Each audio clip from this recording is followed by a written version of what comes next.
The following podcast has been rated PGN. Parental guidance is neglected. Boy, it's been a long time since we've had a little father-son chat. I am your father. Father, if you can hear me, I failed. Don't let your mother smell that beer on your breath. She'll take it out on me. I'm here with my dad. I know what you're gonna say, son. And you're right. You're right. Who is your daddy and what does he do? I've abandoned my boy! How's it going, everybody? Welcome back to Parental Guidance Neglected. I am here today. I'm Jackson Burns. I'm joined today by Regan Burns, my father, as I am every week. Yeah, welcome to the show. PGN. Episode 6? I can never remember. 6. I want to say 6. It's either 6 Episode 6 or 46. Yeah, I just get messed up with the numbers. It's too much. Yeah. It's too much for me. I like how you say I'm joining you. Like I'm a special guest or something. Yeah, I don't know why I phrased it like I knew. The second I said it, I was like, I don't know why. I said joining, you're not a permanent addition. Yeah, don't you hate when you say something and then you realize like that was the worst way I could have said it, and you can't take it back. It just is what it is. It just is what it is. But you made me being recorded. I know you made me sound like a guest star. I know. Hey, I'm sorry. Guess who I got in the chair today? Regan Burns and Billy Crystal, and later on Elaine Boozler is going to come out and do some stand up. And yeah, I know. I don't know. I got my intro brain on. I guess I wasn't ready for the. That's all right. I wasn't ready for it. How deep into this show? How many episodes do we have to do before we just have to assume everyone knows who we are and what the show is about? Like how many? When do we, or do we always have to set it up? What do you think? I was wondering about that the other day because it occurred to me that we just like. You're gonna yell at me, but on my other podcast that we just kind of stopped doing that. Here we go. And I know, but I was like, at what point did we stop just introing, right, and start just getting into the normal minutia of podcasting? Right. Wow. Let's mark it. It was 1 minute and 45 seconds before you had to promote your other podcast. Everyone watching this, podcast. do not go watch my podcast. That's what's the name of your other? No, go ahead. Let's get your plugs out of the way now. What's the name of your other podcast, and how many more listeners does it have than we do? It's the Good Enough Podcast. Not many. We're still small. We're humble. We're humble about it. But you're growing.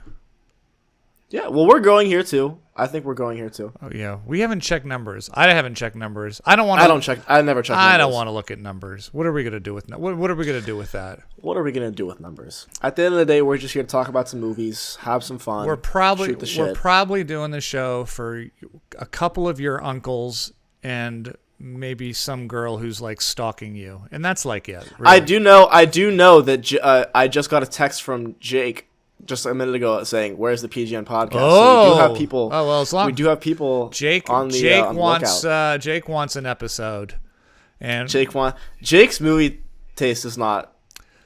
Jake is the guy you do your podcast with, right? He also made our intro. And he did our intro music. What kind of movies does he like?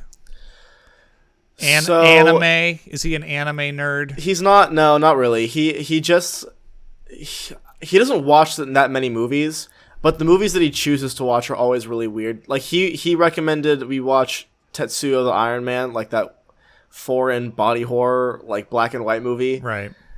I know he really like his favorite movie is Super 8, like that alien one with the teenagers. You know what I'm talking about? It's like a sci-fi. Super Sick. No, is it Super 8? The Spielberg one? Maybe it's not. Yeah. Mm-hmm.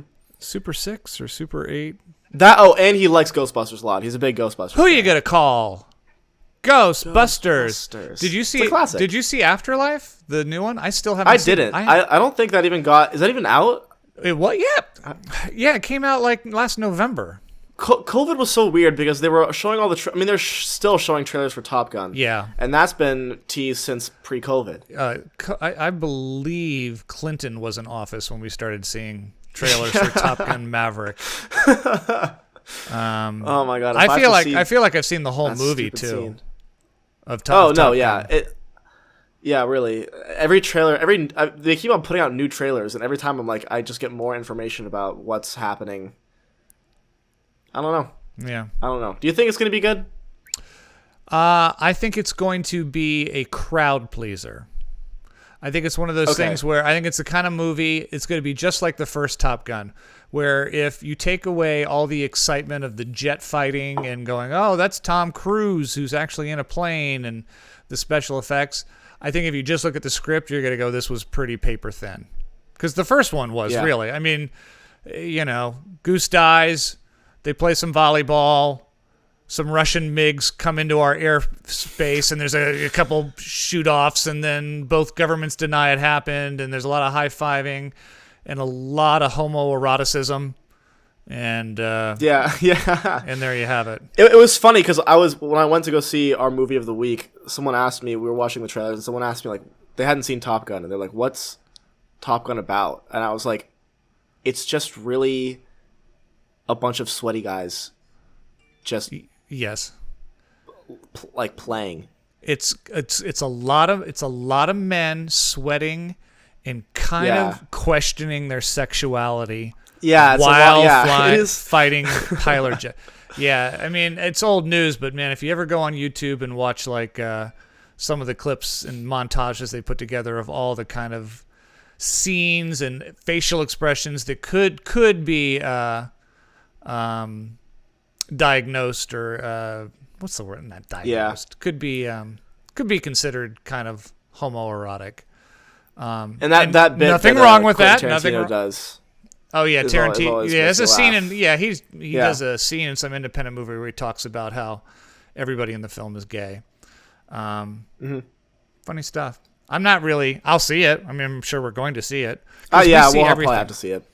Yeah, because this is the podcast where two separate generations, Gen Z, Gen X. Which one am I again? I'm Gen X. Right? You're Gen X, and you're Gen Z. What happens now? Is the next? Do we go back to A, like, or double Generation A? Is it like A. a battery? Generation Alpha. They're calling it Generation Alpha. So we start all over again. We've now gone through the alphabet. So. What happened with millennials? Like, why did they get a special name? Like, what was up with that? Why weren't they Gen Y? Or was there a Gen Y? I don't think so. It's just Gen X, Millennials, Gen Z. So and then it went Alpha. Did it go baby boomers, then Gen X? Yeah. And then instead of Gen Y, it went millennials. And then Gen Z. And now what are the kids and I guess, that are... I mean, the name millennials makes sense because they were like turn of the century babies. But, I mean, do we need that clarification? Does that define their generation in some way? What age is millennials right now? You're 19 and you're Gen Z. So how much older would someone have to be than you to be a millennial? I think that's like 30s right now. 30s is your millennials? Like late 20s, early 30s. I think they're like just now. They're just now turning 30. Yeah. And realizing that their art history majors are not going to get them a job. Yeah. Yeah. There are baristas, which bodes really well for me. Yeah. Well, no, you're gonna be just fine. And you are away. We'll see. We're manifesting it. You're away at film school. So this is where we come together, two generations, looking at films, discussing films, and whatever else comes up. How's your week going? Before we get into it, was it a hard week? Was it a hard week at school or an easy week? Yeah, it was a busy week. I was a packed schedule. Really? Packed schedule. Mm-hmm. Yeah, just a lot of schoolwork, but we made it through. Yeah, taking it a week at a time.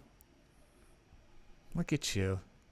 Just you got all the. How was your week? You sound like an athlete being interviewed after a game. After a game. Hey, listen, it's a long season. We're taking it 1 week at a time. We're all just trying to do the best we can to get through the season. Yeah, great week this week. Trained hard, just looking for the next one. Next battles up to come. God willing, we'll get through it. When do you have finals? Is that soon?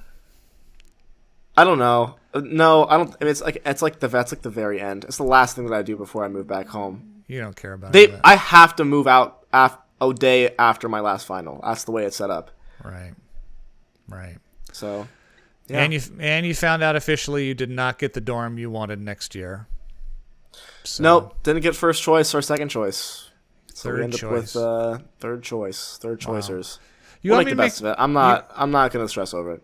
You want me to make a phone call? I have a little pull in this town. You have a little pull in this town. Yeah, I've done. I think. Yeah. I think we're just. I don't think there's much you can do here. What would you do if I actually called someone at your school and I'm like, do you know who I am? I have been on a Disney show. Oh my god! If you ever used that as, I would be so embarrassed. Have you not seen the commercial where I'm dressed as an orange? Do you know who I am? Haven't you heard of Oblivious? Yeah, come on. That would not be a good thing. Maybe I should just send in my reel. No, I don't think so. Yeah, just email them the reel. Just email my headshot reel and go. I want my son in a better dorm next year. That would be something else. Yeah, to say the least. I do want to say, I did not have time to watch everything. What's the official title? I keep forgetting. Everything, everywhere, all at once. I didn't, but I am seeing it this Tuesday. Oh, okay. So I know you saw it this week, but if you want to spare the conversation until next episode, I will have seen it by then. Yeah, I mean, if anyone follows me on Instagram or the Facebook or any of that stuff, you'll already see that it's my first A+ rating of the year. It is a fantastic film. We can save the discussion, but I think it's opening. I think it's doing so well, and the response is so good to it. That it's opening wider and wider. It wasn't in a lot of theaters, and then this week I saw that it's in more branches or theater chains. So it is such a fun film, Jackson. I mean, we'll talk about it more, but if you don't like Daniel, I think both the guys deserve. I mean, I know you haven't seen it, but Swiss Army Man is a really, really great movie.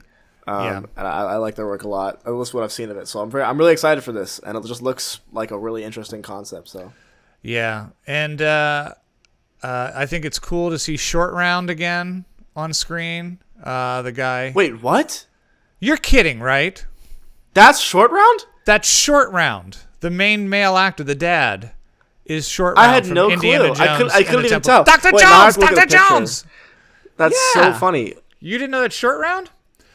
Oh my gosh. I guess, after Temple of Doom and Goonies, he kind of retired from acting, and he's a stunt man and stunt choreographer and has been for film for years and years. And he's wow. Good for him. Great martial artist. But then the Daniels got him out of retirement kind of and back onto the screen for this. Yeah, that's Short Round. Oh, good for him. That's awesome. Yeah. I couldn't even tell. I just haven't seen him in so Yeah, I shouldn't call him Short Round. His name is Key. First name's Key something. I can't remember the name. I just pulled it up. I'll tell you right now. Hold on. It was And I'm sure you're gonna massacre the pronunciation. Ke Huy Quan. What? Probably K like Ke space Huy space Quan. Yeah. Ke Huy Quan. I think that's how you say it. Yeah. I could be butchering that for all I know. All right. Well, but while I didn't have time to watch Everything Everywhere All at Once, I did have time to go see Ambulance. Probably a far greater cinematic experience. You saw Ambulance. You saw it last night. I saw Ambulance last night. Yeah. Okay. So So instead of seeing the critically acclaimed independent film Everything Everywhere It wasn't All at playing near me. I wanted to so bad. Ambulance is the new big action blockbuster from director Michael Bay, who of course is responsible for such films as The Rock and Bad Boys, and all those Transformer movies. I have actually worked with Mr. Bay before. Name drop. On a movie he did called The Island. I could tell you that story later if you don't know it. But Ambulance stars Jake Gyllenhaal, Yahya Abdul Mateen II, I think is how you say it. He's from Watchmen. He was so good in Watchmen, although I saw his penis way too much in that. He is also the new. He's the new Morpheus in the Matrix movie, and he's Black Manta and Aquaman. He's in as well as Isa Gonzalez, who they say she's from Baby Driver, but I don't remember her from that. I haven't seen. She that was movie like in years, I think she was the love interest for Baby. was she? Yeah. Okay, No, she wasn't. She was John Hamm's girlfriend. Yeah, she was like one of the bad guys, wasn't she? Yeah. Yeah, she was John Hamm's girlfriend in the heist. Yeah. Yeah, well, she's in that, and she was also in Fast and Furious and one of the Godzilla movies. And so this is Michael Bay's first big directing film since I think the last Transformer movies, which was like several years ago. And I think it probably could be best described as Speed meets Heat meets 8 million drone shots. Is that safe to say? What the hell was up with all the drone shots? Well, that you have to know Michael Bay. So if well, I know it's Michael Bay. I think Michael Bay. This is my biggest takeaway. Okay. The editor and the DP need to be fought. Like what? I was talking about this. It's so funny because I was having a conversation with my friends about this earlier, and like what makes a good like director of photography or cinematographer or whatever is someone who is like working towards the story with the director, and it just felt like they were on two different pages. I mean, the camera was moving so much, and the editor was editing everything so quickly that the entire geography of whatever was happening during the bank heist, I couldn't understand where anybody was, like who was getting shot, what was happening. I just was like, what is going on? There is not one single shot in this film in which either the camera is not moving, or there's a light flare, or there is an extreme close-up of like nasal flaring. Everything moving around the people while they're talking, like in a big circle. If you watch films like Bad Boys, or The Rock, or some of those films that he's done before, this has always been his calling card. But this is turned to 11 on the meter of all the way up. It is. This and is it was. And did you catch the Rock joke, the Sean Connery The Rock joke? Yeah, and a Bad Boy. They had a Rock. There's a lot of little nods to his earlier films. There's one to Bad Boys. There's one to The Rock. And I have liked some of Michael Bay's earlier films, and I'm not saying I didn't like this one. But this is, and as someone who, again, name drop, is someone who has been on a set with Michael Bay and worked with him, in everyone else's defense, the editors and the director of photography, what Michael Bay wants, Michael Bay gets. Yeah. Okay? He rules with an eye. I mean, he's got a reputation, and I could tell some stories that I won't and some that I might. But he... if he wants something shot a certain way or done a certain way, it's going to be done. And I guarantee you he had a big part of the editing in this. He is interesting. He is a control freak, and I would not have been surprised to see that he was in the room with the guy making sure that it was cut just the way he wanted. Everything, I mean, he puts his name big and bold above that title for a reason. Interesting story. So I did a film with Michael Bay called The Island. It's with Scarlett Johansson and Ewan McGregor. And a lot of people who are in my life know that I did get cut from the film for a pretty funny reason as well. But my story with Michael Bay, and I'll go ahead and tell it, is that please do. I auditioned I think I've for heard the this one film. before. Yeah, I'm sure you have, because you used to live in my house for 18 years, and I used to tell it every week by the fire. Of course, no.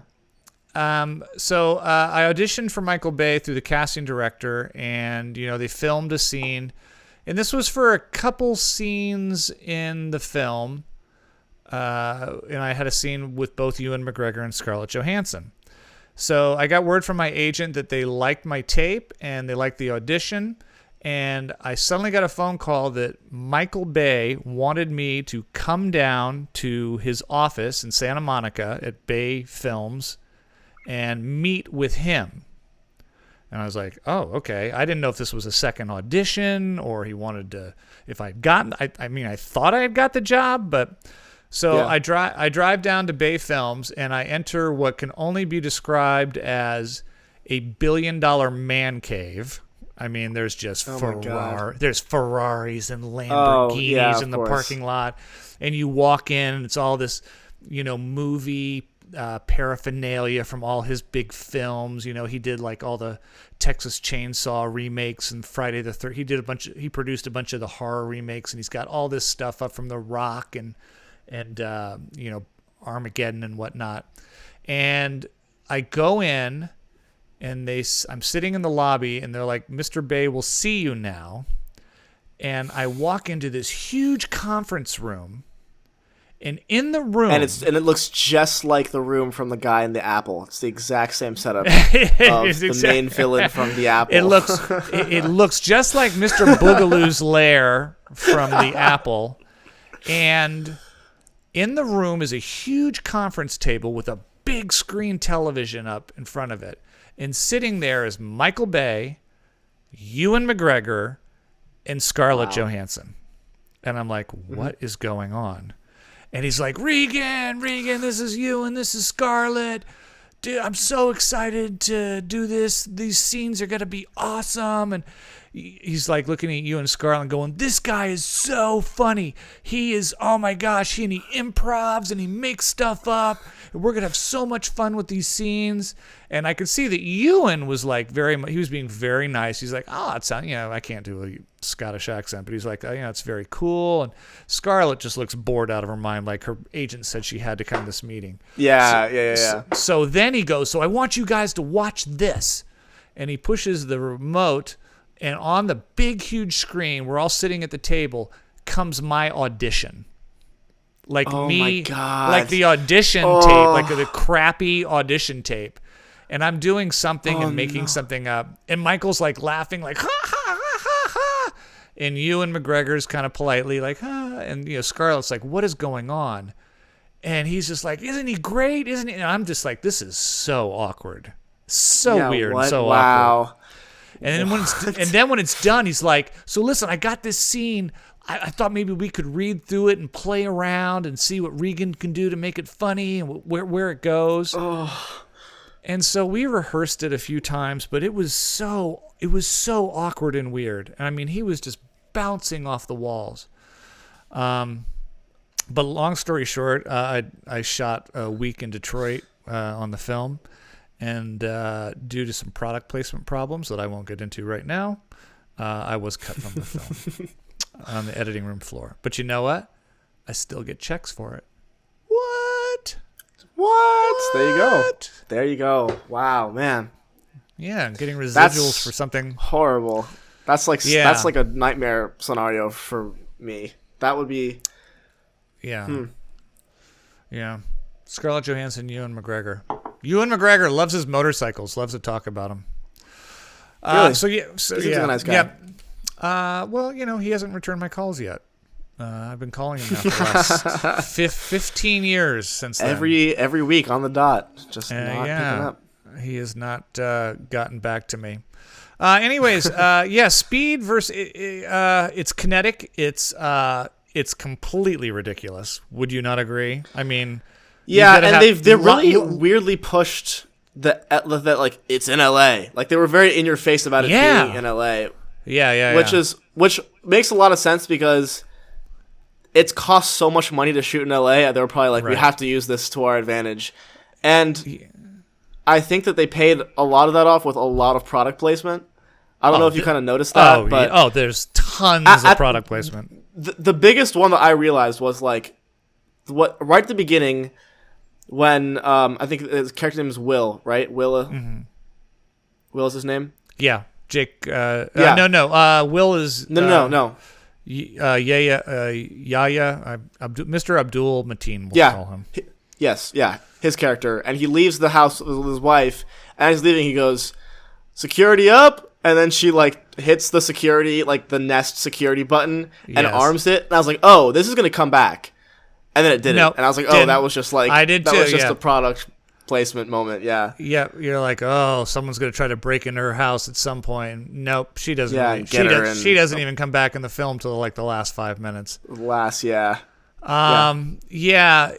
There's a couple things that I noticed. One, you won't know this because you're a little young, but Bay got a lot of heat on some of his films, especially The Rock, on playing into some gay stereotypes back in his earlier films. Like there was a lot of people going. okay. It was a lot of homophobia in some of his films, or very stereotypical. But it seems like he almost addressed this by making one of the With main the FBI characters agent. gay. Yeah, one of the FBI agents. There's a whole scene where him and his husband are in couples therapy, and then he brings up his husband a couple times out while they're out chasing the ambulance, and it's almost seems like it's thrown out just for Michael Bay to go, I want you to know Yeah, it's that kind of forced. I'm accepting of gays and they're part of our culture, but it almost felt like that moment where he wanted everyone to go, no. I can have a normal gay character in my film. It was Again, really heavy, like virtue signaling on his end. It doesn't bring anything to it. There's the fact that They never guy come is- back to the fact that they were in couples Nope. therapy. It was just a Nope. scene that they threw in for him. Yeah. Yep. It's like, oh, he's in couples therapy, and now he's an FBI agent going after Jake Gyllenhaal, and he went to school with him. And I think once or twice he mentions his husband. And then it's almost like he mentions his husband, and it's like Michael Bay would have gone, in the old days, one of my other characters now would have made a joke, but not anymore. Not anymore. Not Yeah. anymore, because I'm a new, I've evolved. I've grown as Michael Bay. That got me. I also want to be Garrett Dillahunt. He's the actor who plays Monroe, Captain Monroe. I love him so much. He's always so good in everything. He was good. He was good in this. He plays that. He can spit out those horrifically stereotypical lines, and they just feel real to me. Recently, he was on Fear the Walking Dead, but you'll know him. Look up Garrett Dillahunt. I definitely recognized him from something. Oh, he's been in Coen Brothers films, and he's just he's awesome in this. What'd you think of Gyllenhaal? Kind of a weird anti-hero, Kind of a weird, yeah. Cracking jokes. They really tried to push that the jokey screaming while under stress thing, and I don't know if it worked that much for me because it seemed a little bit forced almost. Yeah, sometimes the joke cracking was wasn't fitting the severity of the moment. I would say, especially in the big showdown in the garage at the end. Yeah, definitely. You know, this is a remake. I realized because the credits went and it was based off of the film Ambulance. Yeah, I was like, a Danish film. Wow, yeah. I have absolutely really okay. No idea. I have never heard of it before. Yeah. So, look, it's a ludicrous film, but it certainly doesn't stop moving. Okay, it held my interest. I kept trying to figure out when is the ambulance going to run out of gas because I'm pretty sure they were at top speeds for at least a couple hours. 12 to 15 hours. They were just the chase stuff is just there's a ton of exposition about cops pulling back and then take him out with a sniper and then no back up, there's civilians and the other thing too is they're fighting so hard to keep a cop alive in the back of this ambulance, and yet I think they're really plowing through and shooting down a zillion other police officers. Oh my god. The whole thing is we don't want to kill anybody, but the amount of just completely just ramming into civilian cars, things blowing up. I'm like, your body count is at least 50 at this point, man. I don't know who you're trying to save here. Yeah, and then he. Go ahead. Go ahead. I was just gonna say we're on delay. You go ahead. You go first. Did Monroe get killed at the end? Just don't say yes or no. Yeah. But do you know? Oh, did he? I thought so. I don't know. I never saw dead body. They were never really clear on it. Yeah, they weren't clear on that. Here's my thing. Okay. At the end, the cop whose like life they save or whatever, they show him a picture of the two main bank robbers. It's Right. Jake Gyllenhaal. Don't give it away. Don't give it away. But the guy was unconscious the whole. I mean, he was really unconscious the whole time. But he was awake when he was shot, and they're asking him to say who shot him. Right, but I don't think we're like getting whatever anything happens. I don't know. Yeah. I just don't think that. I just don't buy that. I don't buy the way what happened. But Did you like the that's movie? just me. No, I did not like the movie. Really? I was. It just. I don't. I've never liked Michael Bay. I don't think. Right. I mean, I haven't seen that many of his movies. The ones that I have been like the. I know you saw not The Rock. the most critically acclaimed. I did see. The Rock was fun. That was a fun movie. But I think Sean Connery was really what made that movie for me, at least. And Nick Cage. I mean, that's a great combo. Oh, and I forgot about Nick Cage. Yeah, Nick Cage in that too. But, I don't know. It was just there were just a lot of the line deliveries. I chuckled a little bit. There was moments where I was like, "That doesn't." No one says that. Oh, no one talks this way. No, it's it's completely bombastic. But I actually, I enjoyed it. I mean, I'm not going to tell people to run out and see it. Absolutely, it's not like a big screen. It's a great kind of rental film. But if you know going in and you have a history with Michael Bay films, and know that it's not exactly going to reinvent the wheel, I thought this was a pretty high energy, entertaining one. I mean, yeah, I'd say 2/3 of the film is a car chase in an ambulance. Yeah. So it does get a bit claustrophobic. You do get a little bit tired of all the arguing and the life saving. Everyone's got, keeping them keep him alive. Don't let him die. Slow down, speed up, take this corner. But for this type of film, I'm going to go C+.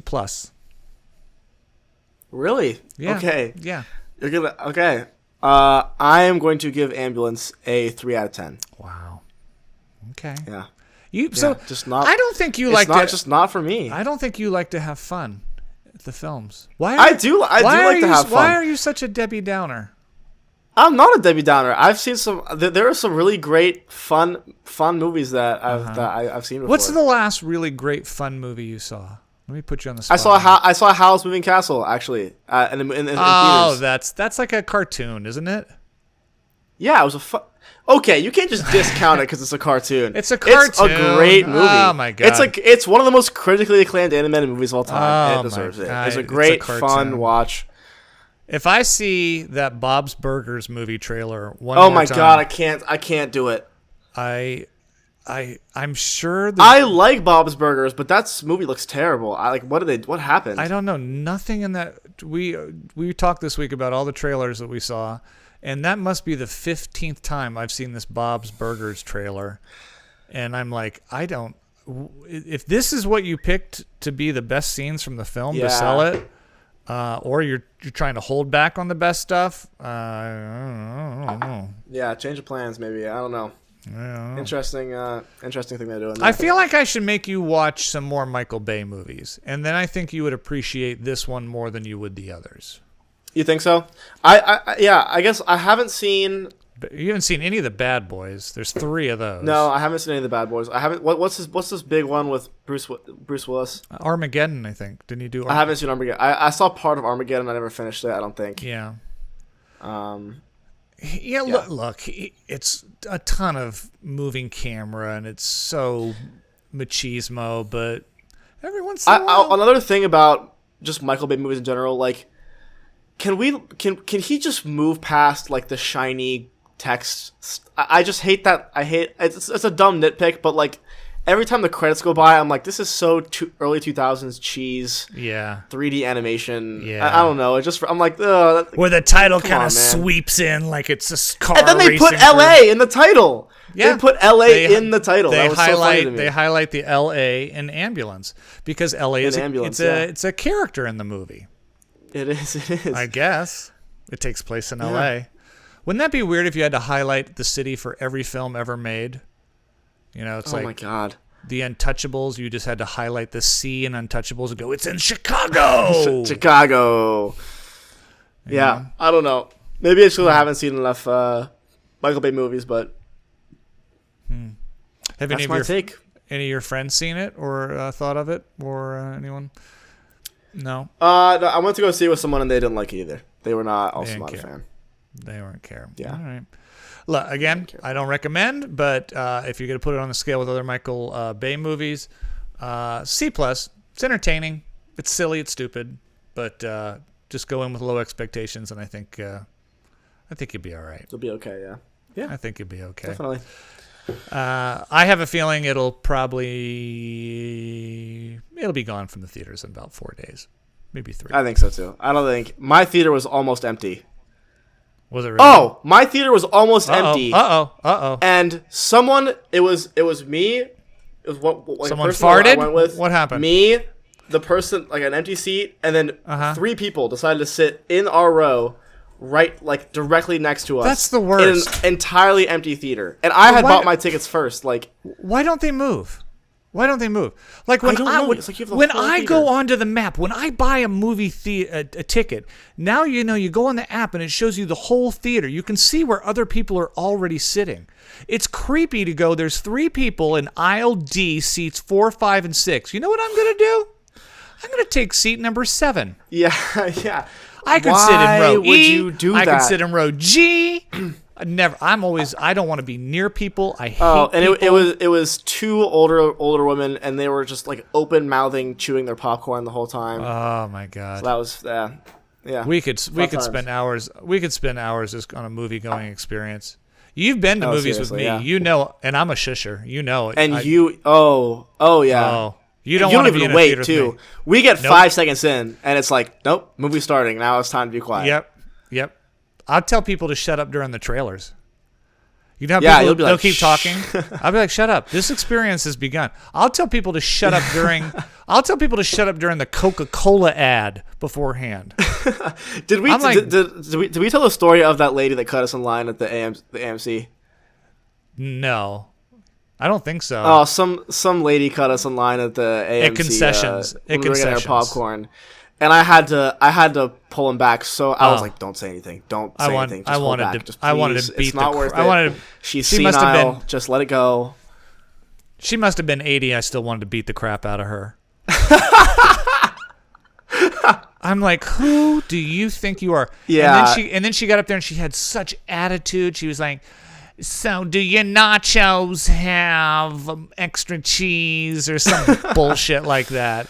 Oh, yeah, it's a and whole it's thing. I think you know what it was. She was complaining that I think she was in a screening that they did not bring it to her seat, or she was something like, "I want it brought." That's to what it my was. Seat. I want it brought to Yeah. my seat. And then they were like, "What seat are you?" And she's like, I don't know. I'm gonna have to look it up. I don't know why. I don't think she was like a New York Jewish woman, but Yeah, in my mind, that's the way I remember it. Yeah. I wish that Yeah, I could. asshole. That's why I love award season when they send me all the screeners and I don't have to go out to all those theaters. Still have to go to the theaters. I know. Yeah. I still do Yeah. like going to the Directors Guild though when we get like a good Q&A afterwards. Those Like, are I always saw- great because you get the Q&As. Yeah. Yeah, if you get a good director or whatnot, I like to see that. All right, C+ for me on Ambulance. I think, if you're bored this weekend and you're in the mood for a movie, I think, and you enjoyed like The Rock and some of Bay's better stuff. Yeah. I think it's pretty good. Jackson, however, doesn't have to. He's a snobby film student, so Yeah, he's I'm busy sorry. watching anime and black and white art house films. So, but speaking of black and white, the film that I picked for us to watch this past week, little trivia here, was the last black and white movie nominated for Best Oscar. Wow. Until Schindler's List came out. So it kind of closed the door. And it was a film that was shot in black and white on purpose. All the other nominees that year, with the exception of a couple of them, were shot in color. Like Spartacus was a big technical winner that year, and I think the Sundowners. So it was transitioning at that. It was like in the 60s. It was the 1960s Oscar winner, The Apartment. nominated for 8 Oscars. It won 5: Best Picture, Best Director, Best Screenplay, Art Direction, Film Editing as well. It got nominees for Jack Lemmon, Shirley Maclaine, Jack Crushins, who played the neighbor, the doctor. Yeah. Who I want to talk about. But I picked that one because I just never. It's one of those films that you go, oh, this won a ton of awards. It's never really on TV. It's not. Yeah, I actually have never heard of this until you mentioned it. But I mean, it's got really great reviews. I guess I know people that have seen it on Letterboxd. And stuff, but, it's still. I think it's on AFI's list of the top 100. It's somewhere on the list of top 100 films of all time. What'd you think? Do you want me to? So right off the bat, I just want to say this is one of the coolest I love the concept for this movie so much. Like it's such an original idea. I don't think I've ever seen anything that like. So basically, you like the idea of you and your friends sharing a sex pad. That's the concept you love. You're like, man, I just wish like if me and all my boys had one place where we could just take girls. That would be. If someone just had an apartment. Yeah. No, I just the idea of this guy who lends out his apartment to these higher up executives for their like sleazy, nights out with their mistresses. I just think it's a great idea for a film, right? In general, but even without the context of the movie, I like that idea a lot. I thought that all the guys were going to end up screwing him over. Like he would keep letting them borrow. Jack Lemmon plays just an underling in this big, it's kind of like an insurance company or something, I think. I was never 100%. Yeah, I think it is. It's insurance. It's insurance. Because he always brings up the numbers of like how he knows everyone's health insurance information and stuff. Yeah. So he he's an underling, and he basically, a lot of the higher ups at his company use his apartment. It's so funny because it's obviously such a sign of the times. Like my first thought is like all these guys are bringing their mistresses over, and it's always like, "Hey, buddy boy, is there enough vodka stocked up?" Or we got the music playing, and I'm 50s. Like, who's changing the sheets in this place? Yeah. I mean, no one ever discusses the fact that they're doing all laundry and they're on the couch. I know, and Jack Lemmon, he's locked out of it because the guys go long, or he has to find something to do during the nights while these guys are having their girlfriends over.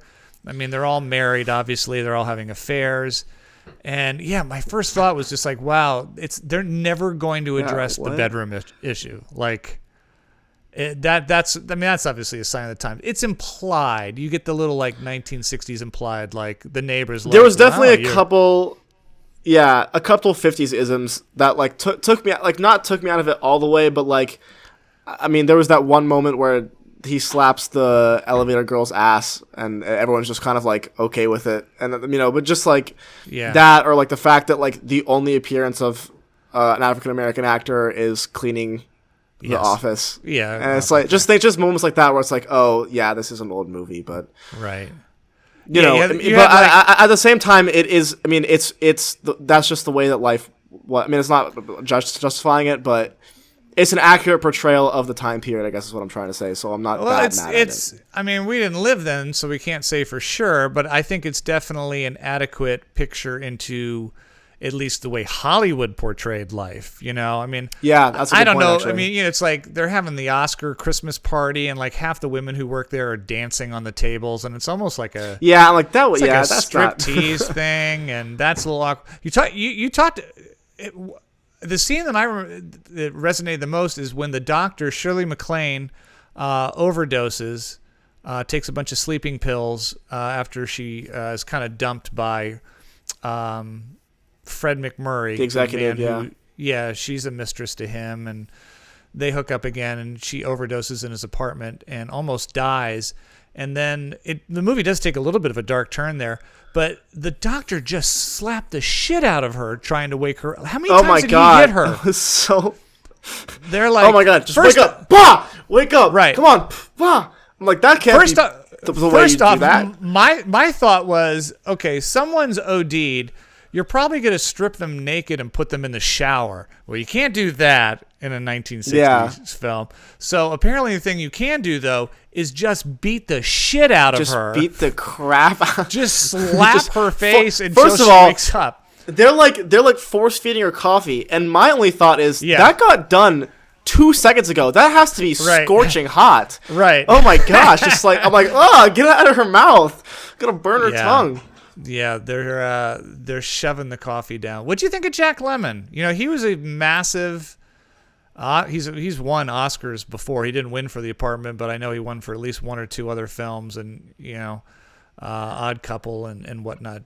Did you? I mean, it's a little stylized acting, but what'd you think? I absolutely loved Jack Lemmon in this. Yeah, he was he's my good. favorite part of the whole movie. Yeah, he he's is great. fantastic. I thought he played his character to a T. I mean, he's just so likable. You're really rooting for him the whole time. I mean, he just did so great in this role. I don't think I could have cast a better person to play the character. It was weird for me. You wouldn't know, but Fred McMurray, who plays the main boss, the asshole who's having the affair with the elevator girl, Shirley Maclaine.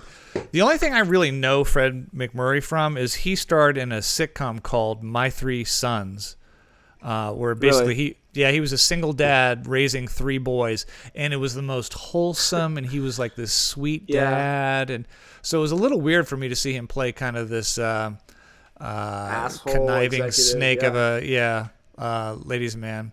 And then Shirley MacLaine, this one put her on the map. I'm not familiar with anything she did earlier in this. I think this is one kind of catapulted. Again, these are people you probably have not heard of, but I grew up seeing in a lot of films. I kind of like the fact the ending was a little open-ended. Like, Shirley MacLaine was great in that it wasn't like like when Jack Lemmon professes his love to her at the very end, the last shot, it's like she doesn't say it back. It's like that would have been fake and forced. But it's almost like her saying, you know what, I want to play cards with you and I want to give this a shot. Like, I'm not where you're at. I understand, and it's sweet that you love me, and I am fond of you. But I think it would have been so cheese if they were like, she turned and went, "I love you too," and it's like, no, she's still getting over heartbreak. She just tried to kill herself over this guy that she says she loves. So that was a really good call. I thought it was a good take for the script for written by Billy Wilder as well, to not turn it into one of those, like they kiss and lights fade. Like, there's no kiss. They just, like, he says, "I love you," and she gives a little smile, and they decide to play cards. So which is one of the. Go ahead. Yeah, go ahead. You can go. Okay, I was just gonna say, one of the lines in particular was she said it, and out loud I literally went, "Damn!" Like that's so tough. She said it was after she OD'd and she's in the apartment with Jack Lemmon, and she says, "Why can't I ever fall in love with someone like you?" And I was just like, "Oh, wow, that ought to way to just smack him in the face with that one." I think we've all in some way either heard maybe not you, you're young, but I think we've all in some ways heard that line, or at least something very similar to it from someone, Yeah. That's almost like that, you're going to be my friend. And what we hear when we hear that is, "God, I wish you were good looking." Yeah. God, I wish I was attracted to you. Yeah, exactly. It's like, man, poor Jack. But well, so what do you think overall? What do you think about this? I really want to. I'm very curious to hear what you think about this movie. Well, the last thing I'll say before I give my grade is I found this interesting as well, is when I saw that it had swept the Oscars that year, it won a lot of them, I wanted to look back and see exactly what it beat and if it was worthy. Because it's not really a film, The Apartment, that you see a lot, at least for the channels I watch, maybe on Turner Classics or something. But it's not an Oscar film that comes up a lot. So I looked back and I'm like, well, what did it beat in Best Picture? And all the films that it beat were ones that really did not stand the test of time. Elmer Gantry, and I think it was The Alamo, and maybe Sundowners and Sons and Lovers. They were all films you're like, I don't remember those. But this is what I found shocking. is that Billy Wilder won for Best Director, and who do you think he beat? He built 1960. He beat a young man by the name of Alfred Hitchcock for Psycho. For what movie? Psycho. For best, okay.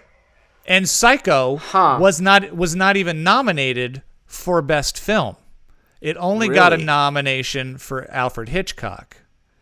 And then one of the films that won huge that year, like won costumes and production and cinematography, was Spartacus.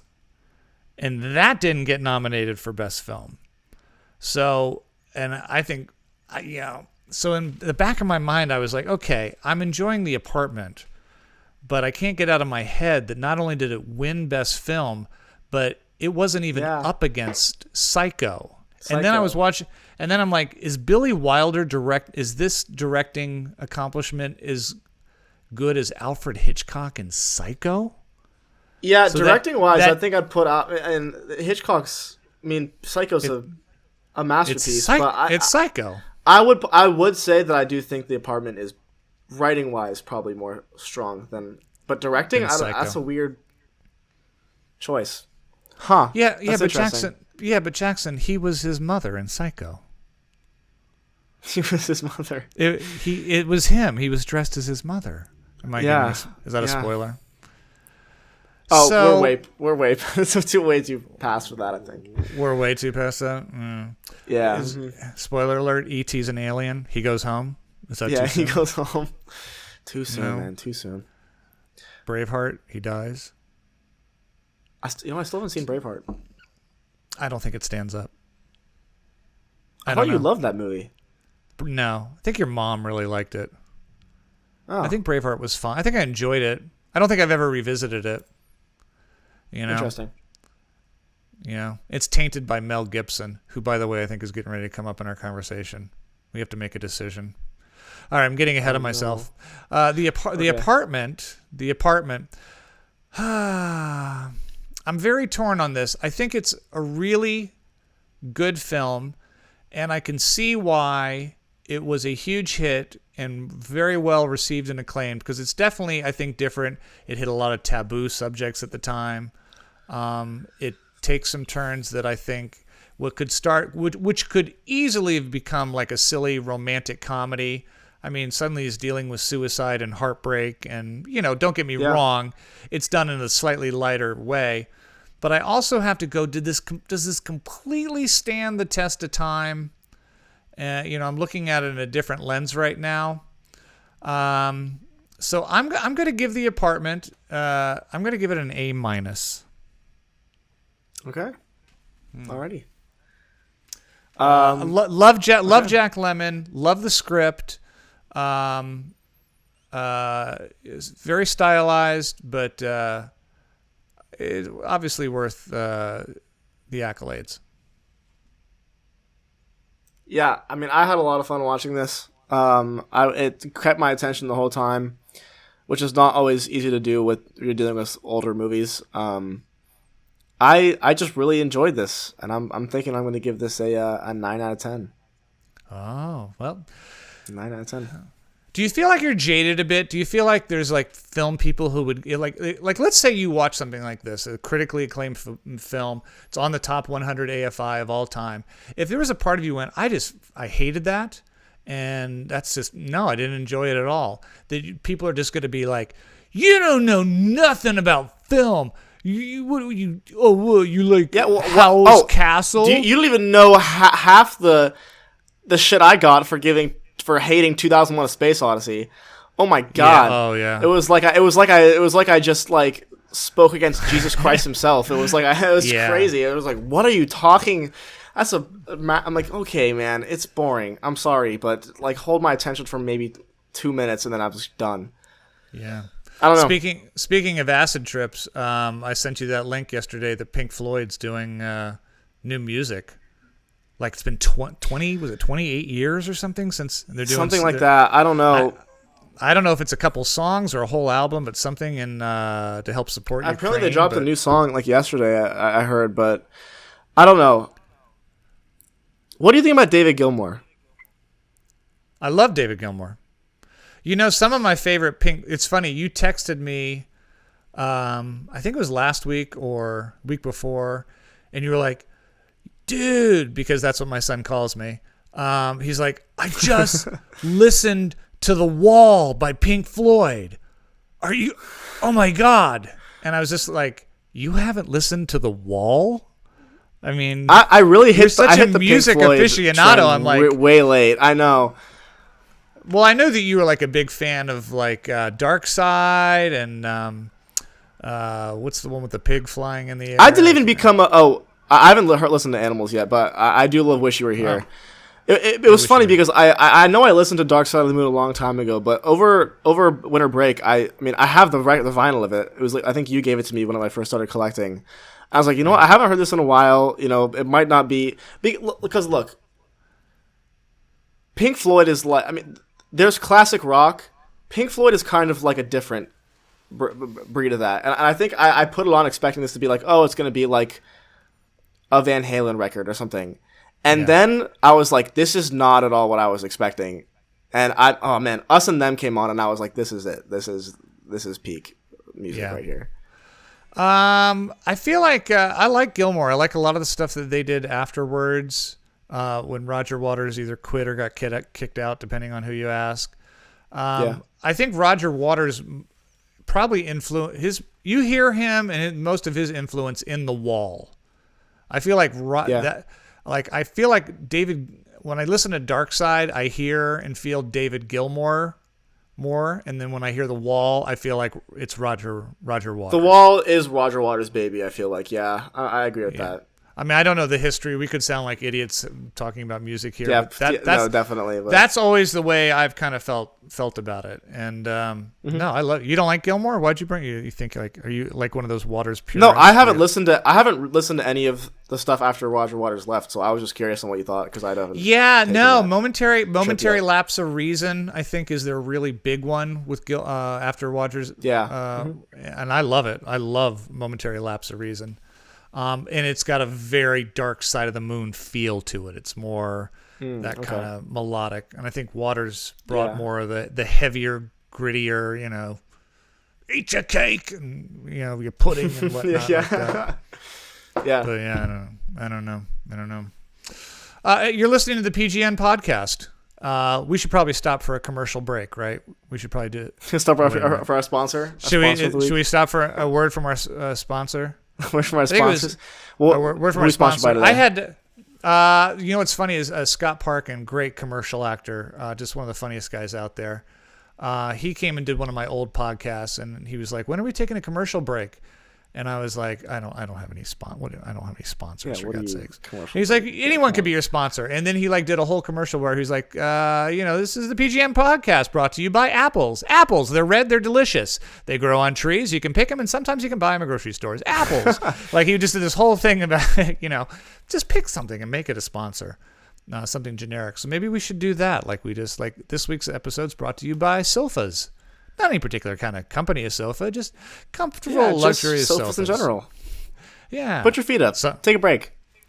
Sofas. Yeah, put those throw pillows on the ground or use them on your back. Do you have like spine issues? Well, this might be the best sofa for you. Sofas, you know, available everywhere at most furniture stores.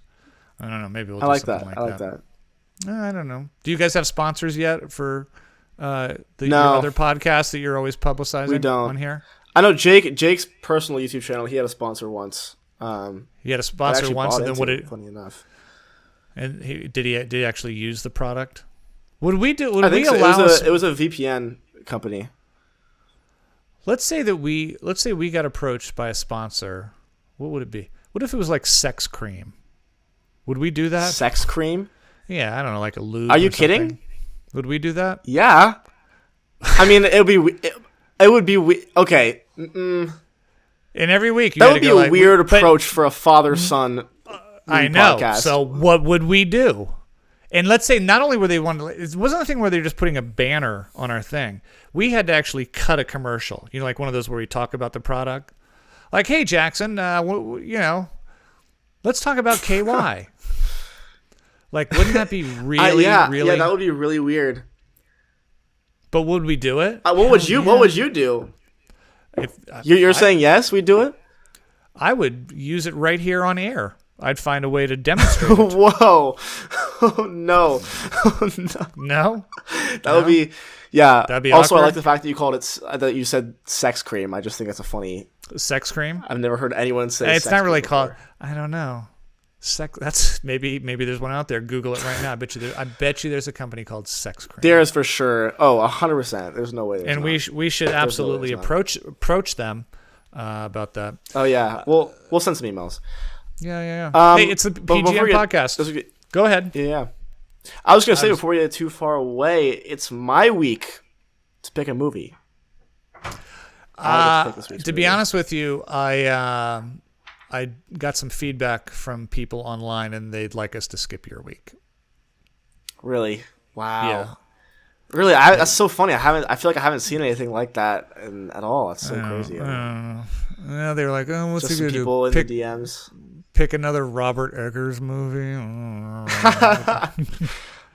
Speaking of which, when does Norseman come out? I'm really excited to see that. 2 weeks. 2 weeks. Okay, 2 cool. weeks. All right, cool. We're coming up on it. Yep. But So I pick a movie every month, something classic or that we've heard is good, that neither one of us have seen, and then second week of the month, it's Jackson's turn to try to pick a film that I haven't seen that he's interested to see as well. What was your thought process this week? yeah, so last time I picked The Witch, directed by Robert Eggers, because he has a new movie coming out, as we just talked about, The Norseman. I think I'm going to do something kind of similar this week. I think this director has some. I believe the film has already come out, actually. Are you picking the original Sonic the Hedgehog? Is that what you're doing? Oh, you know me too well. You know me too well. No. Let me pull up the. Oh, we're on yeah. we're on pins and needles. So the director, I believe this film has already come out. I'm not sure it got a wide release, but I know this film has a lot of this film that I'm about to pick had a lot of buzz around it. I've heard a lot of people, at least in MySpace, absolutely adore it. I've yet to talk to someone who does not like this movie. Did you say you heard it was a big film on MySpace? You still have no, MySpace? Just in my bubble of people that I talk to. Just like in I was my, like, you're still on MySpace? Is Tom your friend? Media platform MySpace. Oh my god, wow. I've never been on. I couldn't even tell you what MySpace looks like. That's so funny. But yeah, so this week's pick, I am going with Portrait of a Lady on Fire. Oh my god, directed that sounds by like a snore Celine fest. Sciamma. I think that's how you say her name. But Portrait of a Lady on Fire. Portrait of a Lady on Fire. Oh my god, I can hear the listeners just turning off right now.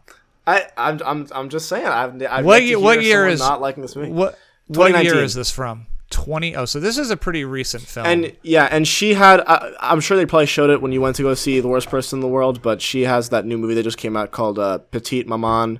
That was like the mother who has like meets a younger version of herself or something something along those lines. That looked kind of good.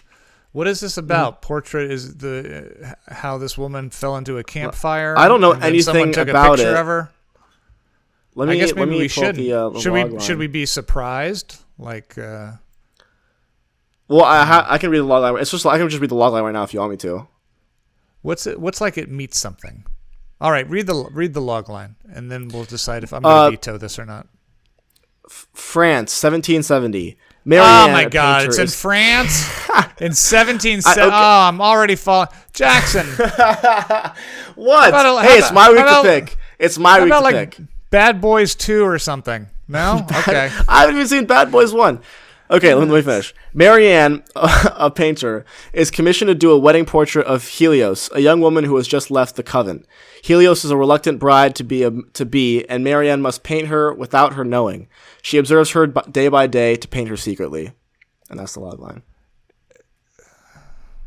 What happens if they go under 55 miles per hour? Does the bus explode? Does the painting explode? Yeah, I mean, is Jake Gyllenhaal in this? Or yeah, who stars in this? Chris Pratt in this? Who stars in this? And we be able to. This isn't going to be one of those films where we're not going to be able to find, is it? No, I think it's on Netflix. Oh, it's probably a bunch of French people, I guess. Is it subtitled? Do we know? Is it dubbed? I get to hear bad dubbing. I know. I'm pretty sure it's Spanish. Spanish. I don't know. I don't know enough about this movie to be talking about it, to be completely honest. But wow, look at okay, you. it's just in French. a It's in dart. French. That's what it says. It's in. Oh my god. I'm just throwing a dart. For all I know, this could Throwing a be dart. the worst movie I've ever seen in my life. But I actually think I remember this movie having a little bit of buzz, and then the 10 people who saw it fell asleep and then didn't stop. Didn't go back. Yeah, but Yeah. I guess we'll have to find out for Okay, ourselves. portrait of a naked lady on fire from France. She's not naked. It's just but a in lady. Spanish. Is it rated R? Or is it, what's the rating on this? Is it PG-13, PGN, Parental Guidance Neglected? It is... And what's the running time? R. You need a running time? It's R. 2 hours. Okay. All right, so we probably got a little violence maybe, a little sex. And it's 2 hours? It's coming in 120? Yep. About 120? About 120. I got a 120 runtime. All right. Well, listen, I didn't make the... I guess we did make the rules, but all right. We did make the rules, yeah. We'll check that out. We'll give it a shot. Also, yeah. I had an idea before we get to next week's films. I think I want to try something. Tell me what you think. I mean, I haven't even discussed this with you yet. I want to try something where we try to stump each other. What would you think? Okay. Next week, I want you to scour the internet or do some research. And I want you to pick 3 movie trivia questions from films that you know I've seen. Okay. And I'm going to pick 3 trivia questions from films that I know you've seen. Okay. And see if we can stump each other. What do you think about that? Okay. I'm down for that. Challenge? I'm down for that. I take that challenge. Just something like, you know, I know you think you know a lot about film, and I'll definitely pick stuff that's from your era that you've seen. Mm-hmm. And you know me, I've seen a ton of stuff. And let's just see if we could stump each other. And then maybe we'll be pleasantly surprised and go, "Oh, no, I actually know that." I don't know, just to mix it up a Interesting. little bit. Okay, yeah, let's try that. Now, I'm down for that. the only reason I bring that up is because next week's new films, and remember we try to see one new film a week. Next week's new movies look like they suck ass. Yeah, I am not excited for... So what are our options? We have 2 options. We have what I guess is the 3rd installment in the post-Harry Potter franchise, Fantastic Beasts. No. The Secrets of Dumbledore. No. And to be honest with you, I might have seen the second one, but if I did, I was thinking the same thing. I was like, did I even watch the second one? I think the second one had like Johnny Depp show up in like the very end of it, like as they recast. Bad guy. They recast Johnny and then Depp. they recast him. They're like either he didn't want to do it again. I don't know the story behind it, or I think it's because of the whole situation with him and his ex-wife. Yeah, I think it's suddenly he was bad press. So there's the Secrets of Grindelstein or Grindeldino. Yeah, Grindelwald, I think. Grindelwaldo. Where's Grindelwaldo? Or there is a new movie with Mark Wahlberg and, yes, I said he'd come back, Mel Gibson, called Father Stu. S-T-U. What? About a boxer who becomes a priest. Yeah, I know. It's one of those weeks. Now, the following week, listen to this. The following week, we got The Northman by your secret boyfriend, Robert Eggers. Robert Eggers, my man. That's the director, but it stars, what's his name? Alexander Skarsgård and Ethan Black and Ethan Hawke and a bunch of people. And also on that same day, The Unbearable Weight of Massive Talent, which is the Nick Cage movie, which I'm dying to see where he plays himself. So we got 2 great films.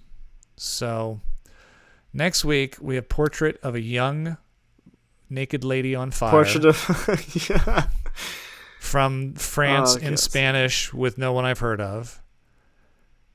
And then we got some trivia we're gonna play. Let's just see if we can stump each other. I've dropped the gauntlet. And then maybe we see Father Stew. I guess. I guess it's. I mean, You're making it so hard for me to bring people to go see these movies with me, man. It's every week I'm like, does anybody maybe want to see Sonic the Hedgehog 2? And everyone's like, no. Yeah, no, I can't do that. No, I couldn't do that. Yeah, that would be too much. So I think we'd probably have more to talk. First off, if I go see the Fantastic Beasts, I'm not gonna know what's going on. I'm gonna be like, I'm not either, and I read the freaking books. Yeah, I just too that far first gone for me. I saw that first one, and who's the guy who plays the main guy? I know he played Stephen Hawking's in that one film that he won an Oscar for. Oh, it's gonna kill me. What's his name for? I don't know. He mumbled the whole time, and I was like, I'm so done with wands and spells. Eddie Redmayne. Yeah. He's a fine actor, but what's weird is like he was supposed to be the face of the franchise, and if you watch the trailer, it's suddenly become like Barely Jude Law's. It's like Jude Law's movie now, playing the young Dumbledore, and I don't. So I think at very least we might have something to talk about with seeing Mel Gibson on, because that guy's just fallen into complete and utter Hollywood disgrace. What was that There was a Mel Gibson movie that came out last year before, that I was actually excited for, where he played like Santa Claus, but it was like he was a violent. It was like a violent shooting film. It was. Yeah, remember I know that? What you're talking about. The trailer, I was like, oh, this looks like it's kind of an interesting, cool take, and then I think it just got slammed and was gone. Like, don't mess with Santa Claus. But there was what was that film?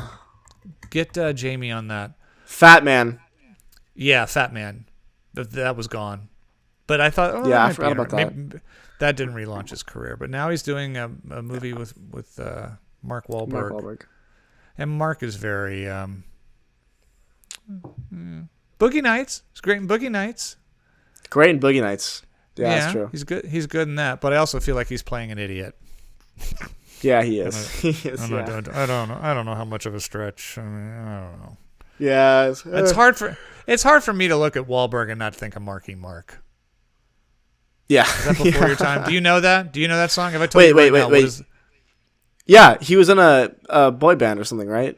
No, his brother was in a boy band. He was a solo rapper. Mark Wahlberg. I know. I've seen the music video of like his big hit. Good Vibrations. Feel it. Yes, that's what it is. Come on. Yeah, he was Marky Mark, and he was serious. Marky Mark is probably the worst artist name I could have possibly thought of. Mark is just not that solid of a name. Yeah, I just Marky Mark. I don't know. Mark Wahlberg movies I've enjoyed. I love Boogie Nights. Yeah. I actually thought he was really good in Ted. I think he's very funny in Ted. I haven't seen Ted. And then what was the cop one he did with Will Ferrell? The Other Guys. And that was funny. I don't know. He killed the Planet of the Apes franchise. He was horrible in that. He did that stupid M. Night Shyamalan one. He was in that Boston Massacre one, where he was a cop during the Boston. Oh, you know what? He's Marathon. good. He's pretty good. He's pretty good in the Boston Departed. Massacre, Boston Marathon. Yeah, I didn't see that one, but he was in The Departed. He's not one of the. He's a pretty big character in The Departed. I haven't seen that still. Oh my God, what's wrong with you? It's a great film. I know, it's on my list. It's a great film. What are they making you watch at school? What have you been forced to watch? I remember your first semester. This semester, not much. Is there anything that you've watched on your own? Like what's a homework thing? They're not making you watch anything? No, not really. I'm trying to think. What I went off and saw some stuff on my own though. That was, I saw Howl's Moving Castle. That was great. I know that's not your thing, but it was. Come on, Miyazaki's a mastermind. I'm trying to think of things that I've seen in my. I love his barbecues. or is that Hitachi? Wait, barbecues? I can't remember. Hitachi grills. Oh, hibachi. Using a hibachi. Yeah, it's a hibachi grill. Yeah, I love his grills. What have I seen by my? I watched. You would have hated it, but I watched The Holy Mountain, and that was a really, really cool movie. The Holy Mountain. Was that a French-Spanish film about a lady's portrait? What is that? It's an experimental Oh, foreign geez, I'm film. out. Yeah, I'm out. Yeah, you would have really disliked it. The Good, the Bad, and the Ugly. I mean, of course, that was amazing. That's a great one. Look at you. Seven Samurai. I watched Seven Samurai, and that was also really, really great. It's really long. It's really long. I watched it in a couple sittings, but it was I still loved it. It stuck with me. Dead Poet Society. I finally got to watch Dead Poet Society, and I know that you are not a Robin Williams fan, but come on, he is so likable in that, man. He's so good in that. I loved Robin Williams in anything where he wasn't doing comedy. I was not a fan of his comedy. I did not like his stand-up. Okay. I didn't like his comedic film. Like Mrs. Doubtfire is like one of the worst films I've ever seen. It's just, I hate it. Or Popeye, or he played a robot in one. He just horrible. But Awakenings or Dead Poet Society, one of his best films was a movie called 1 Hour Photo, where he played a guy. Oh, I've heard that's great. I have to watch that. Oh, he is psychotically insane in that. He's really good in that. And he did one with Pacino. I think actually the one he did with Pacino, I think, was Christopher Nolan film, Insomnia, that he's really good in, where he plays another killer. Robin Williams was fantastic. His comedy was not my thing. His whole with his arm and the no, let me tell you, it was too wacky for me. Wasn't my thing. And then I guess a movie that I saw recently. This has become one of my favorite movies of all time. Schenectady, New York, the Charlie Kaufman film. That's Charlie Kaufman. Who's in that again? That's Philip Seymour Hoffman. Yeah, is the main guy in it. It's a trip, as most Charlie Kaufman movies are, but man, is that such a freaking good movie. Same guy did Being John Malkovich, right? Being John Malkovich, and he wrote Adaptation. And yeah. You're such a film student now. Look at you. Oh, it's so I'm sorry. That's the show. That's what the show's about. Do you ever feel like I'm being a little snobby? Maybe I should go see Ambulance again, or check out Bad Boy. Do you guys ever? Maybe you should do like a Michael Bay night, where you just like have everyone. Michael Bay night. Yeah, Michael Bay night. What was the guys who do South Park? Parker and Trey and Matt. Yeah, or Trey and Parker. Yeah, there's like what's the Michael Bay song they do in Team America? Oh, America! Fuck yeah! Yeah, like but there's a song talking about. Yeah, but they do a whole song about Michael Bay movies. I think really in Team America. Oh, I love that. Do you like that movie? What do you think about Team America? Oh, I love. Yeah, I mean, I won't watch cartoons. I won't watch cartoons, but I'll watch puppets have sex. I'm completely down. I'm completely down with that. The only thing is, I will only watch puppets have sex if they use sex cream. Sex cream, of course. I knew I was waiting for you to bring that back. And speaking of sex cream, our sponsors are. Blah, blah, blah, blah. All right, so next week looks like we're watching Portrait of a Young Lady on Fire. We're going to see Father Stu with the up-and-coming star Mel. Is his name Gibson? What's he been? Gibson? I don't know. It's weird newcomer. He's up-and-comer. I don't know. So we'll check out Father Stu, and then we got we're going to try to trivia each other out a little bit. Mix things up, and make sure you guys recommend us movies for next week as well, because we got to pick. That's right. That's right. Audience pick next week. Yeah, I have the ongoing list, but keep submitting. You can of course follow us on Instagram at PGN Podcast. Same on TikTok, right? Is that correct, Jackson? Yep. Mm-hmm. And please, you can also on your YouTube. You could just put a comment. What is a great, fantastic film that you think that we haven't seen? That's like a hidden gem that we should check out, and then torture us. Try to top the apple if that's possible. The worst film that you have seen that you don't think we've seen. Yeah, although I gotta tell you, I've gotten some pretty crazy. I'm gonna send you some trailers because I got a couple suggestions. So they always got the good ones for the bad, and then we get. I know. All right. We'll figure it out. Follow me at Regan.Burns on Instagram, and my son Jackson N. Burns on Instagram as well. As always, have I neglected you, Jackson? No. We can talk about that off camera. We'll talk about it off air. Yeah, we'll do good, therapy afterwards. Thanks for listening, sounds everybody. good. Love you, buddy. Love you, man.